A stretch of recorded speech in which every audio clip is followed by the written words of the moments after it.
বন্ধুরা, চলো দেখে নেওয়া যাক আমাদের মোবাইলে কেন বেশিক্ষণ চার্জ থাকে না। তো এর জন্য আমাদের প্রথমে মোবাইলে প্লে স্টোর অপশানে যেতে হবে।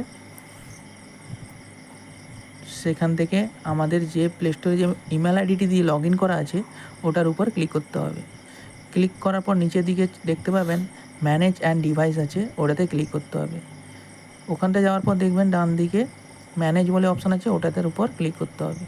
তারপর নিচে দেখবেন ইনস্টল বলে অপশান আছে, ওটাতে ক্লিক করলে নিচের দিকে দেখতে পাবেন নট ইনস্টল বলে অ্যাপসটি আছে, ওইটাতে ক্লিক করতে হবে। ক্লিক করার পর দেখতে পাবেন আপনাদের মোবাইলে যে আগে অ্যাপসগুলো ডাউনলোড করেছিলেন এবং তা আনইনস্টল করে দিয়েছিলেন, কিন্তু এখানে সেগুলো পড়ে আছে। তো সেগুলোকে এক এক করে সিলেক্ট করে সেদিকে উপরের দিকে রিমুভ বলে অপশান আছে, ওটাতে গিয়ে রিমুভ করে দিতে হবে। সব অ্যাপসগুলো রিমুভ করার পর দেখবেন আপনাদের মোবাইলে বেশি চার্জ নষ্ট হচ্ছে না।